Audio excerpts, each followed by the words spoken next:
दिनांक 3 जानेवारी रोजी एकता कला क्रीडा सांस्कृतिक शैक्षणिक मंडळ सेवाभावी संस्था जळगाव खुर्द तालुका नांदगाव यांच्या वतीने क्रांतिज्योती सावित्रीबाई फुले जयंती उत्सव साजरा करण्यात आला।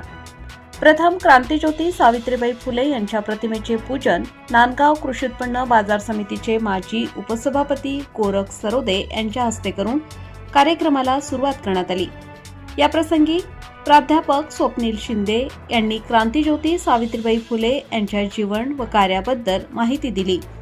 गावातील एसएससी परीक्षेत प्रथम क्रमांक आलेल्या कुमारी सिद्धेश्वरी राजाराम सरोदे या विद्यार्थिनीला 1101 रुपयांचा धनादेश संस्थेच्या वतीने देण्यात येऊन तिचा सत्कार करण्यात आला। या प्रसंगी जळगाव खुर्द येथे गावातील नागरिक व तरुण वर्ग मोठ्या संख्येने उपस्थित होते।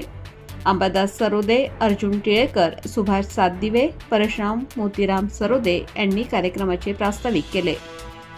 ताज्या व महत्त्वाच्या बातम्या बघण्यासाठी प्ले स्टोअरवर जा, प्रबलभूमी ॲप डाउनलोड करा व या धावपळीच्या जीवनात अपडेट रहा।